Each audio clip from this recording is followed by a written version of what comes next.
বাংলা টেলিভিশনের জনপ্রিয় অভিনেত্রী দেবচন্দ্রিমা সিংহ রায়কে নিয়ে উদ্বিগ্ন তার অনুরাগীরা। সম্প্রতি খবর ছড়িয়ে পড়েছে গুরুতর অসুস্থ হয়ে হাসপাতালে ভর্তি হতে হয়েছে অভিনেত্রীকে। আর এই খবর সামনে আসতেই সোশ্যাল মিডিয়ায় শুরু হয়েছে জোর চর্চা। জানা যাচ্ছে গত কয়েকদিন ধরে ভীষণ জ্বরে ভুগছিলেন দেবচন্দ্রিমা। প্রথমে সাধারণ অসুস্থতা মনে হলেও পরে জ্বর কিছুতেই নিয়ন্ত্রণে আসছিল না। শারীরিক অবস্থার অবনতি হওয়ায় শেষ পর্যন্ত তাকে হাসপাতালে ভর্তি করা হয়।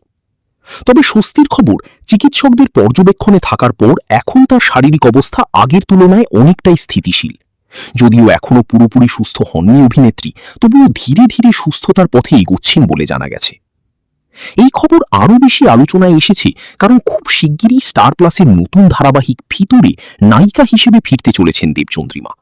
দীর্ঘ বিরতির পর ছোট পর্দায় তার প্রত্যাবর্তনের খবর ভক্তদের উচ্ছ্বসিত করেছিল, কিন্তু তার মাঝেই অসুস্থতার খবর সবাইকে চিন্তায় ফেলে দিয়েছে। সাঁঝের বাতি, সাহিবের চিঠি থেকে শুরু করে একাধিক জনপ্রিয় ধারাবাহিকে অভিনয় করে দর্শকদের মন জয় করেছেন তিনি। তাই তার অসুস্থতার খবর শুনে অনুরাগীরা দ্রুত আরোগ্য কামনা করছেন। এখন সকলের একটাই প্রার্থনা, দ্রুত সুস্থ হয়ে আবার ক্যামেরার সামনে ফিরুন প্রিয় অভিনেত্রী দেবচন্দ্রিমা সিংহ রায়।